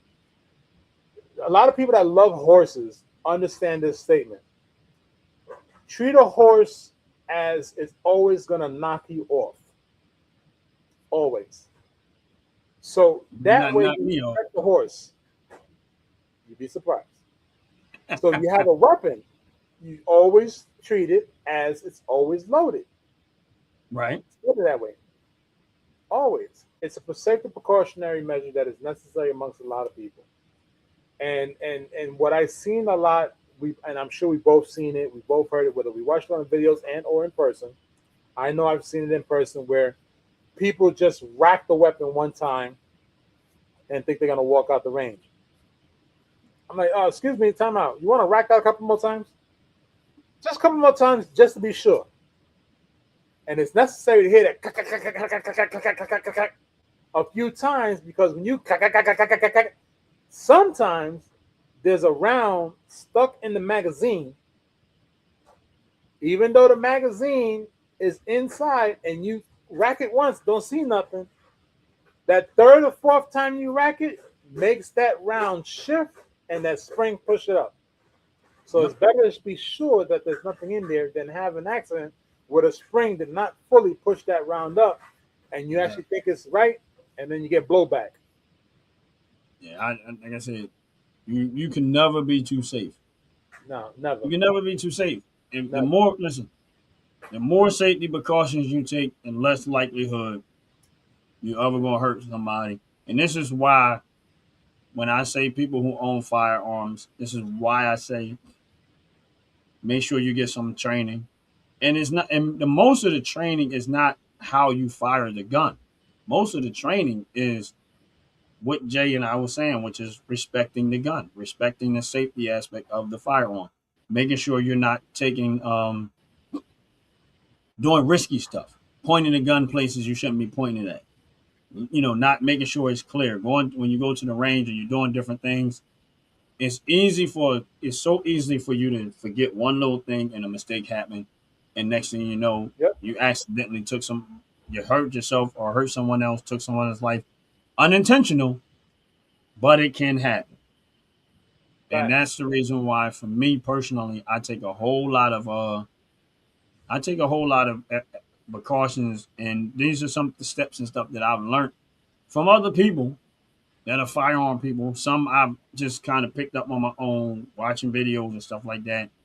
Listen, I'm still a student, and I'm gonna always be a student of this industry, because I like to learn more and more and more and more. And this is the Right. reason why we decided to do Firearm Fridays, is Right. because we need to. Number one, we educating each other, and we are Right. educating the audience. And there are times that the audience come in and educate us, and we need that. And this is one of those things that having conversation around firearms, where it's not so tabooish, and people think, "Oh, firearms are so dangerous." No, they're just a tool. Right. Honestly, they're a People are tool. dangerous. Right? People dangerous, reckless, and careless is what makes it is the problem. Yep. I've owned firearms for quite a while. I've never accidentally, and I've never had an accident. I do everything to avoid and prevent accidents. I don't take it lightly at all. Right. You know what I mean? Like, here's the thing. Those two things behind me. The question is, are they loaded or not? If Guess I what? know if I know you, they're not. And there, here's the thing. Semi. The guns are not loaded. Nope. None But of those guns. I'm But the also clips are. sure. Listen, I'm but the also clips sure are. that The guns are not somewhere, loaded, but the clips are. there's a full mag Yeah. sitting close And- by right. in the Oh event. no. See, they look like the mags are in the gun, but they're not in the gun. No, that's the drawing that's behind it. Yeah. Yeah. It's the mags are actually upside down. Right. They're not in the gun. It's just the way that that thing holds it. Yeah. But That's the like guns are double not side. loaded. The guns are actually not loaded. But the magazines that are sitting there, that they're not in the gun, but they are actually have ammo in them. Well, that's because what I believe is, if anyone understands what Ron's talking about, if you ever seen a magazine attached to another magazine, one is upside down, fully loaded, and Right. one is empty. So when you need to switch it, you can switch a lot easier because you have them both together side by Yeah. side. That's what that's all about. Right. Now, on a quick statement, I got this. I have this question. It came to mind.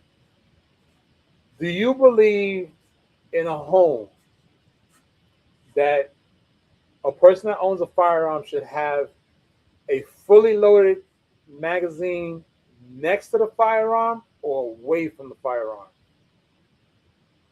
I'm gonna be honest with you. That is a it varies with me.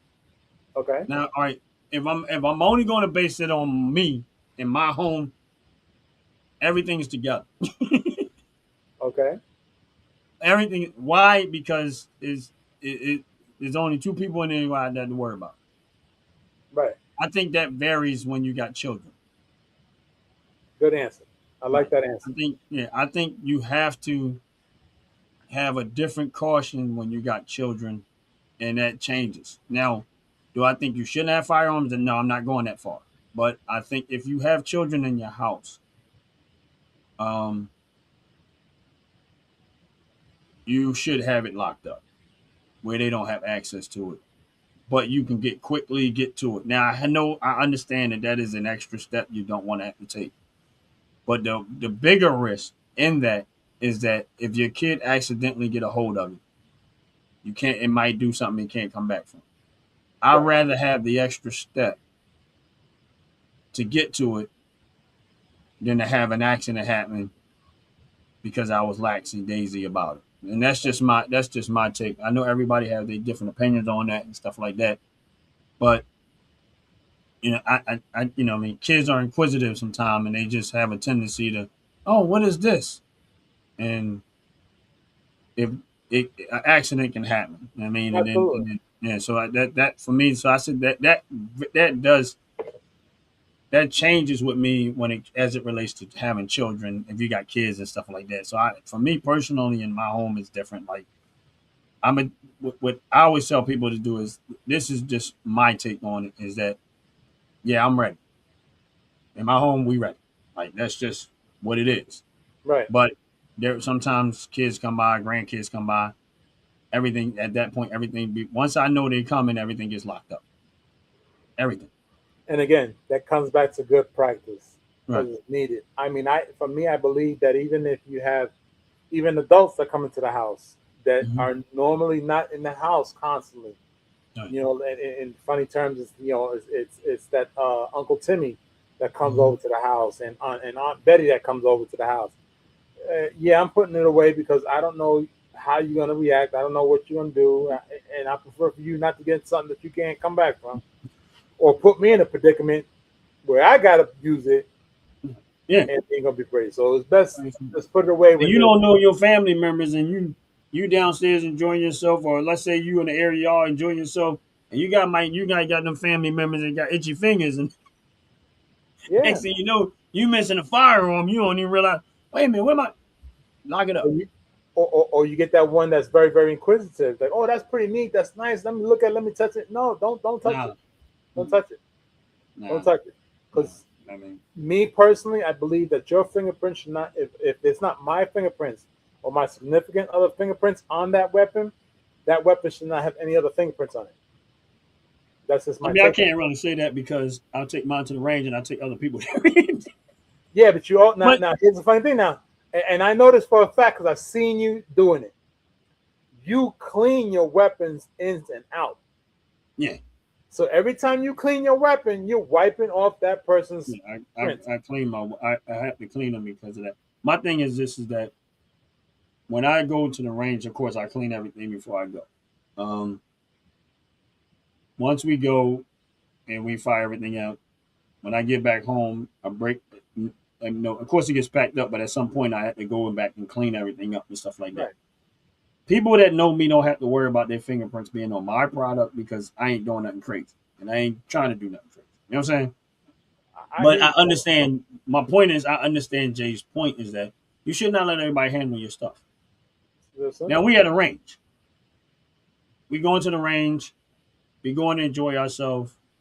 That's different than somebody you in your house Right. Right. and you got company coming over and they let me see what you got. No, you just Yeah. no. I mean, and my thing is this is that now. No, does that mean I'm like that with every company? No. Like it all depends on who the person is because I I be like know. that with everybody. Yeah, That's just it me. depends on who the person is. If it's somebody that's I know that's not like me, then that's different. But if I somebody that I don't like, if it's a family member that I know, nah, you're not touching, you're not holding, you're not, no, none of that. Like like my oldest son, it would never be a question about it because he knows what he's doing. You know what I'm saying? Right. Right. But that's a different scenario than just another relative to say, oh, let me, nah, you're not holding nothing. See, But for me. I guess it's because I've seen so many people have accidents right, that I don't want to take that chance. right, I don't want to take the chance that my weapon accidentally hurts someone else because of someone else's ignorance. Because right, it really comes down to me being ignorant and allowing to believe that that person has the same criteria that I have. right. Now, don't get me wrong. If it happened to be that we're at a range, yeah, that's like you said, at a range, fine. But in my home, Yeah. absolutely not. Yeah, that's You a ain't different. touching I mean, it. I don't have that problem because nobody comes to my home like that anyway. Well, you're right, right. Yeah, But yeah, I get your point. Like, and it makes sense. It's honestly is a good. I think personally that's a very good practice. I mean, like I said, I'm not letting anybody just hold my firearm just because they want to say no. no, But again, it's like that's why I said there's very little people that it would be because, and that handful of people is because I know them right. to the like they are just as extreme as I am when it comes to firearms safety. Okay, They know all the ins and outs. They probably know more about it than I do. So right, that's why I say there is a handful of people. When I say right, a small handful of people that in that scenario, yeah. Now it depends too. If it's just us, maybe. But if it's a group of people around, no, we ain't doing it. no. I If put it it's like just this: you and me yeah, all day long. I ain't got a right. problem with it. All day, But 100%. That's a fact. yeah, but if it's like I said, there's a small handful of people that no, like I'm talking about family members, like relatives. Nah, it's honestly it might only be about three, and I got a big family. I may have just one, Yeah, honestly, just one. Because yeah, I don't believe like for example I took when we lived up north, we went to the gun range and the whole family went to the gun range, and as everyone is there in the gun range, one thing I like about the place is called Long Shot, which okay.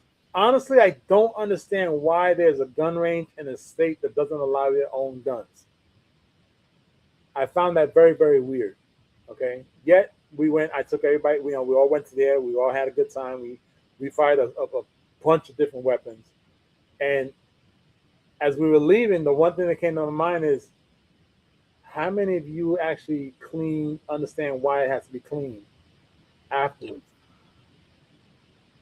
And I was perplexed for a little bit, and I didn't put too much mind to Hopefully it. nobody breaks in their house when they got to actually go use it, and they get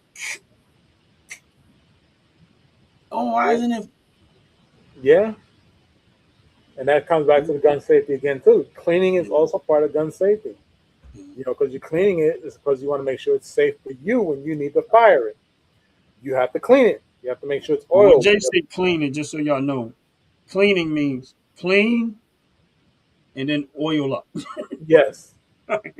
That's what he says. Clean it. He And means not just with water. clean it. No Clean it water. and then oil up. Because you got gunpowder residue that builds up. There's so Right. much stuff that just gets, gunked in there. And then you gotta remember something. If you have it oil does what? It has a tendency to clunk. Yep. So if you're firing it and you got oil in there, at some point it's gonna clunk up the Right. chemicals from the gunpowder and stuff. It'll build up over time. I don't let mine. I'm not even gonna take that chance of it building up in there. That's why you should Absolutely. regular clean it up, and then and listen. And if you got a gun that's, of course, it's made of metal. Right. What does metal do? It rusts, That's right. and you don't know if you can't see it. But if you clean it, oil, you can prevent a lot of stuff, and you can prolong the life of the firearm. You That take reminds care. me, I have to clean mine soon. Nah, Yeah. Speaking of, yeah. I think I might have cleaned mine. I haven't been using anything in a while anyway, but it No, was I probably have neither. Being that the weather has been so laxy daisy, upside down, back forward, yeah. cold, hot, hot, cold, sweat, cold, where it's located. Yeah, I think it's time to pull it out and get it clean just in case. Yeah, actually, no. I haven't cleaned. The one I did was my lady's. I did does her maybe about 3 weeks ago. Right. I cleaned hers. I didn't touch the other stuff, but I had to clean hers.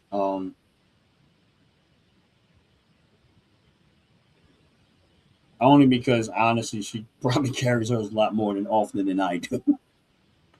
You definitely got to clean hers more than. Yeah. So she definitely carries hers way more often than I do. And funny thing is, and this is where my irresponsible part of me is. I've gotten probably so comfortable with that I don't even think about my own.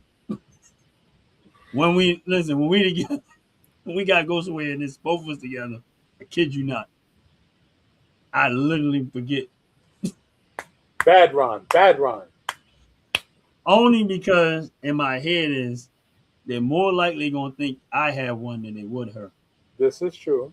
And that's why I think that way. But she already knows something was to happen. Get out of the situation. Go far away from it as first possible.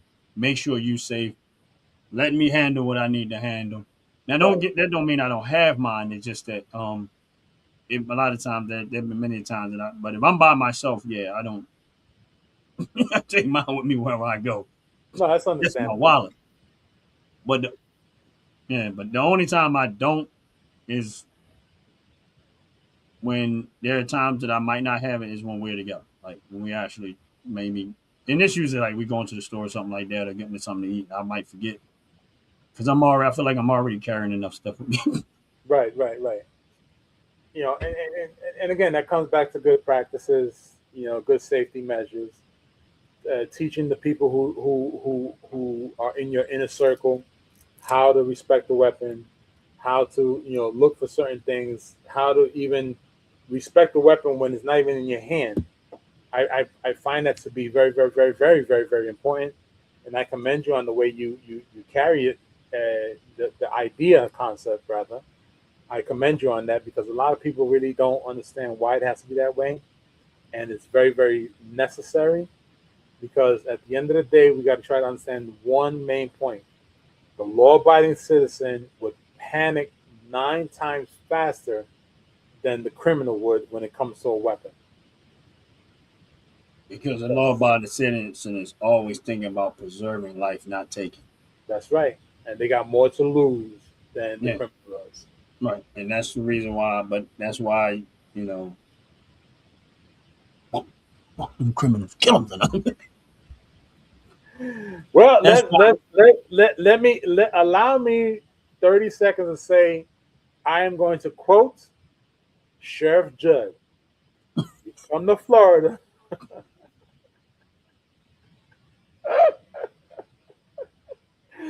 And you cause some ruckus, we're gonna shoot you dead. That's what he said, man. I mean, you couldn't get any better than that. But I'm not in Florida, but I'm also in a state where we kind of have that same ruling. You mess And around. honestly, outside of the city of Philadelphia, Pennsylvania is the same way. It's a gun-free state. Like, really, there is no difference between Florida and Pennsylvania until you get in the city of Philadelphia. Outside the city of Philadelphia, you can open carry.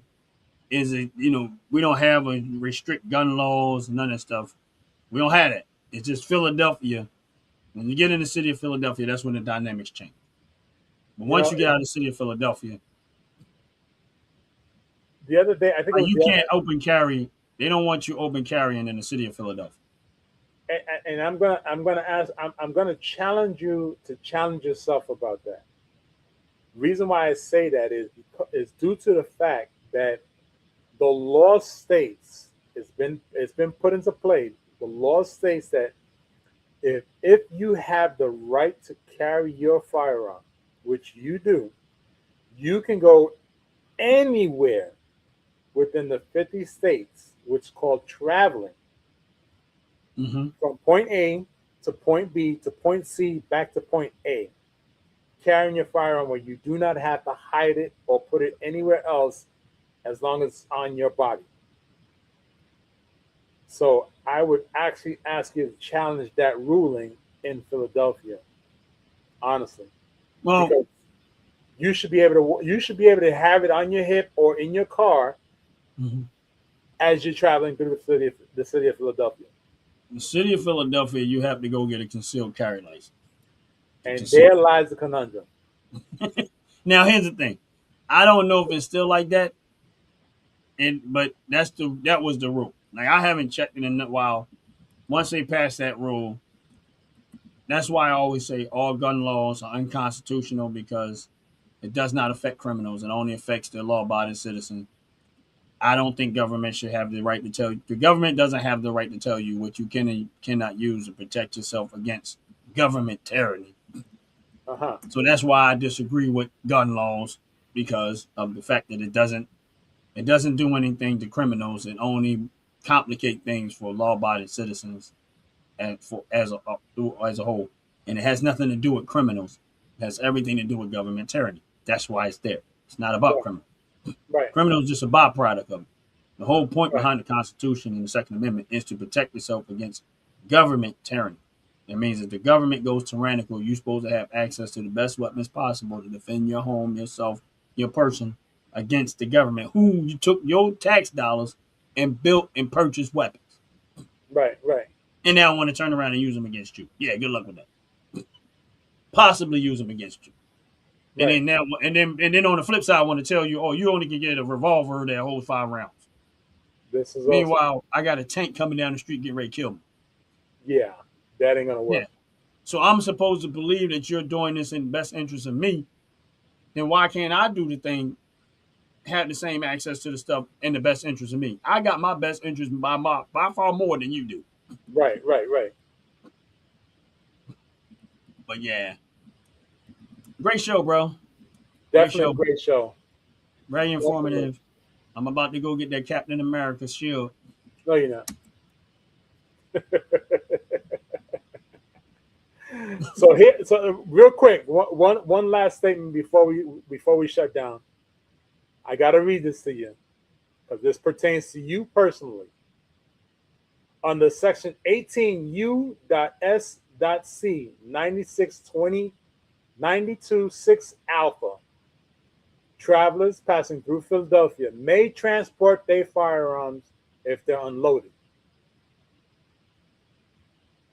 inside the city limits. So If they're according to the unloaded. law, you have the right to transport your firearm on your hip as long as your clip is in your pocket. That is the stupidest thing I've ever heard. What good is that if I need to protect myself? Now I gotta go get the clip, put it in, and go. Hold on now. Hold on now. How does that work for revolvers? Speed loader. You see that? Speed loader. You see how? You see what I'm saying? Let's not forget, if you have a holster that has your clip like on your waistline, you have your clips in front of your belly or on the side of your holster, If you practice well enough, you can pull out, load, rack, and still fire within 30 seconds. Oh, I agree. But they already like this. By the time they get up to you like that, you better be locked and loaded. You know, I'm saying like in most cases, you already know that the person that's got the damages have already had the drop on you. And Absolutely. some, if you see it coming, you can get the drop on them. But let's just say Yeah. I'm pulling up at a gas station. I get out my car. You better lock and load. Even though I scanning, Lock and load. I'm not going to have to worry about that because I don't give a damn what that law say. There you Here's the go. thing: Lock and load. I have my license. I have my license to carry. I can go in the city limits in the city of Philadelphia and conceal carry mine anyway. So it doesn't really affect me because I have my license to carry, conceal carry. It doesn't really affect me. But whenever you put, and I agree, you can do it fast. But why does the law-abiding citizen have to make all these extra steps when the Because criminal? in your city, Philadelphia, you got criminals running offices that Yes. create the laws. Yeah, we know. That's why I don't care what they say. That's why I say See, my thing is this: is that they're writing laws to keep you at the mercy of criminals, like themselves. Because if Absolutely. you really cared about the citizen, what you would do is say, no, we're not doing that. Right. Because if something was to happen to a citizen that's trying to get up and go to work and take care of his home and protect the things that he worked for, we're not going to be able to get there to protect that person. They're there to protect that person. They should not have to make extra steps to protect their own life, to preserve their own life. Why are we trying to put up hurdles for everyday hardworking citizens to protect their own life? The only Right. hurdle should be against criminals. They're not getting hurt. They're getting benefits because you're making it complicated for the citizens, not criminals. Criminals don't care. None of these affect hurdles that y'all put there affect criminals one bit. If any one of these hurdles were actually working, the places that have the toughest gun laws will have the less gun crime. Facts. It is actually the reverse. All of the places that have the toughest gun laws have the worst criminal element, gunshots, fire, and all the other reckless stuff going on. They have it the worst. Why? Because all it does is give criminals an open season on everybody else. That's right. That's And right. I don't understand that's why I never understood the political logic in there. That you know that the politicians that are saying that stuff is because they want to control you. They don't care about the criminals. That's They right. want the criminals to help them control you. Because the criminals are actually helping them encourage you to vote for them. Here's why I mean that. If I keep the criminals out there doing all this crazy stuff, shooting and firing and everything, then I get up on stage and say, "Oh, we need to make tough gun laws." And if you're not educated in the gun law situation, you're going to think that they're saying that in the best interest of you as a citizen. And it's complete opposite. And it's the complete opposite. Right. It is not in your best interest as a citizen when a politician say we need tougher gun laws. And that tougher gun laws is in the best interest of criminals, not citizens. Right. That's who it helps. That's why all these politicians that say that stuff, they're lying out of their teeth. They know that they're a part of the criminal element, and they want to make sure that the criminals that work for them and they benefit from is still out there and able to stay out there and terrorize people and make sure that the criminals are not met with any threat. That's facts. So they can continue on their criminal destruction in these communities. Absolutely. I could not disagree with you. Seriously. But we get ready to get up out of here. Definitely a pleasure. Great show. Yes. Great show. Very informative. So make sure y'all go get that body shield. That was funny though. I couldn't stop laughing at that video, man. You get one of these, you don't have to worry about a body shield. Yeah, I know. You in the yeah. That would be Real nice. simple. Though. Hold Yeah. on. Real simple. Just get There one you of go. these. Get one of those. Yeah. Right. Yeah. Yes, Brother Ron, great show. Appreciate you Thanks, allowing me man. to be partaking in the show. Yeah, I man. appreciate you. I love you like a brother from another mother. Yeah, it was fun. Please understand that. And Same I'm here, my always looking brother. forward to another one. Yeah, Always looking forward to definitely. another one. Thank y'all for coming in. Thank y'all for hanging in there with two silly people. Make sure y'all like and subscribe to the channel. Make sure y'all go back and check the old videos. Watch these videos over and over and over. Also, make sure y'all take advantage of that 15% discount on all your purchases of $35 and up when you go and use that promo code OG Network 26. That's OG Network 26. And when you go visit the top to bottom hair and skincare store, if you're not sure where to go, just go right to my channel, click the link, it'll take you right to the store. You ain't got to go look hard. You ain't got to go look for it. Just click the link, take you right to the store. You That's right. shop till you drop. You get past $35, you say, oh, this is going up too high. Bam, you put that 15% promo code in there, OG Network 26. Bring that price down. You got some more money you can go spend. That's right. That's right. And you're gonna get some real good stuff too. You got a And whole yes, lot. you can. You get Let's some go check it out. deodorant, Let's check it out. get that body From smell wash. good. Yep. From smell good to body Yes, wash. it smell good. Car fresheners, air fresheners. Bam, A candles. whole lot of something. Something for everyone. You know that Real- candle looks real so talk. nice. I'm so scared to set that thing on fire, man. I haven't burned it yet. But yes, man, and but you know, all jokes aside, a great show. Definitely Another great stuff. show. Can you see the background on this channel now? The new logo. Yeah, like the bigger And part. that I mean, you know, on you know, unless you put us to the side, you can't see it. But I've seen it already, and that thing is freaking fabulous. Yeah, It's I like fabulous. it. Yeah, it kind of adds a little bit more flair and glare. And It does. It does. It's real somebody nice. didn't like my artwork. Nah, I think they were just jealous. Nah, it was all funny. It was more of a joke. But I got a few on, but I think I like this one a little bit more than the other one. So Nah, it looks good, man. That looks real yeah, good. yeah, it does. That looks real good. Straight up. Yeah. Oh, my bad. Now you Looks good. good. All right, brother Ron. I got some But all right, man. dog Thank walking y'all to for do. coming And in. Like, subscribe, check that's out, right. Like, brother. subscribe to OG Network. It's gonna be the Yeah, biggest we thing gonna on be. YouTube. Yeah, we doing great things here, and we sitting on this path. I mean, we're going to continue on this path for growing this channel. You'll be able to watch. I'll be glad when I see the day that we are running 24 hours a day. Oh, no, you're absolutely wrong.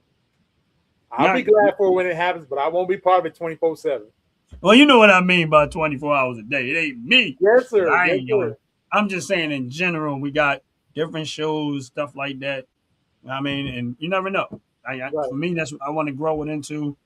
It get We there. got a It's team gonna of get there. people around us, and we're hoping to get this thing really, really popping. That's why we got a variety of things that's happening over here. You can get hair care, skincare products. You get knowledge about it. You get insight about it. That's why we have top to bottom Wednesdays, because sometimes they're live, sometimes they have pre-recorded videos, but it's informative and it's information that you may need to know about your hair care, skincare, organic stuff, how the product is being made. There's a whole lot of floor information that gives you an education on what you're buying and why you're buying it and how it may help you. That's why we do that. We incorporated that on the channel, and I appreciate them coming in and taking the time and using that slot to actually educate people on the product that they make and how beneficial it could be to you. On Thursday nights, we have Unfiltered Sports with Dover, Delaware Dogs. He comes in and he just, he argues and hollers and screams at people about sports, and I like what he's doing. And he's growing. He's doing a lot of good things, and he's working on his channel. And that way on the OG network, you're getting a sports element. Now, this Saturday, y'all, just so y'all know, if all goes well, we'll have another game live this Saturday at 12 o'clock p.m. So take a look out for that. The Dogs basketball team be playing, and we'll be airing it live on the channel again. Again, we didn't get all the games, but we got some of them, and hopefully this all goes well. We have this channel playing out. We had the game playing live this Saturday at 12 o'clock p.m. Eastern Standard Time. Also, one of the best shows on YouTube. I think the best show on YouTube altogether is the Fracker Show, which is when we just get in there and we just wild out. 12 o'clock noon Sundays. We do what we call the Fracker Show, and it's an amazing show. We're still growing. We're adding in pieces, different things that we're trying to do. But it's another great show that we established right here on the OG Network with the team of people that we have, and we have great support here. And then Philly Talk, which is what we have on Mondays at 7 o'clock p.m. where we showcase people from the city of Philadelphia when we can find them, and we let you and show a positive element that coming out of the city of Philadelphia. And in the last two segments, we did a 2-part segment on the movie The Silent Crisis, and we actually had the actors come in, and we got a chance to question them about the movie and question different things. We did it. I think it went well because we did not tell a whole lot about the movie, even though we was talking about the movie, because I still was encouraging people to please go watch the movie. And if you haven't seen the movie The Silent Crisis, it's on Tubi TV. Please go check out the movie Silent Crisis, Tubi TV. It's a great movie, great storyline, and honestly, I'm definitely going to get into the subject of the bodies, people stealing organs. I've done some research on that, Jay, and I'm going to do a real segment on that, man, because I don't know when or whatever, but I didn't realize it was that deep. And I'm gonna be real with you, I didn't realize it was that deep. So I'm definitely going to do a segment on it. I don't know how I'm going to do it or when I'm going to do it, but I'm still doing some more research, man. And it kind of hit like the politics. It was no, like, you know how you look for the bottom, there's no bottom. So it's like, okay, I got enough information to say that this thing is real deep. So if you haven't had a chance already, please go check out the movie The Silent Crisis on Tubi TV. And it's a great movie. Ant Like the Bug is part of the movie. Which now I don't know why I can't think of her name off the top of my head, but I know her last name is Pinnell. She's a producer, writer, and producer of the movie. Kalia Pinnell, I'm sorry. She's a writer and producer of the movie. I think they did a hell of a job, all the actors and stuff like that. You're not sure what we talk about, go back to check the last 2 episodes of Philly Talk to get an idea what we talk about, and you'll get an idea of what it's all about. And again, go check out the movie The Silent Crisis. I'm saying all of this to let y'all know these are all the things that we're doing on the OG network that I think over time it's going to blow up and it's going to be a great thing. And, and we open the ideas. We open the ideas, open the different things to try to bring into the channel at different times or whatever the case may be. But, I'm working with what I got to work with right now, and it's great. And God bless you. God bless you, my brother. God bless everybody. The team, the other teams that are out there, God bless them. God bless their channels and stuff like that. Because we got other people that are on the Fracker Show and part of this that have their team. I mean, they're doing their own individual channels, man. And I'm watching everybody growing, and it's a blessing to see it, man. And it's a great thing all together, watching the, the different people on the YouTube team and watching their channels actually expand and grow. And it's a blessing to see it. It really is. And with that said, we're gonna get up out of here. Any last words, my brother? Just have a great day, great time, great show. Looking forward to the next show, of course, on the OG Network. And don't forget about the promo code OG Network 26 at toptobottom.com, which is TOP number 2 BOTTU. The U stands for unique M.com. Because you spell it with an O, you're gonna get something other that you don't want. And with that said, we're going to get up out of here, and the top to bottom commercial is going to take us home. Y'all have a blessed, wonderful day. We out of here. Peace. Fellas, ladies, you're looking for lotions, you're looking for beard oils, but unfortunately, everything you get from mainstream got chemicals in it, and they're probably killing you? No problem, we got you. Go check out my people from Top to Bottom Hair and Skincare. That's Top to Bottom Hair and Skincare. www.top2bottom, BOTTU, the U is for unique, M.com. Tell them I sent you.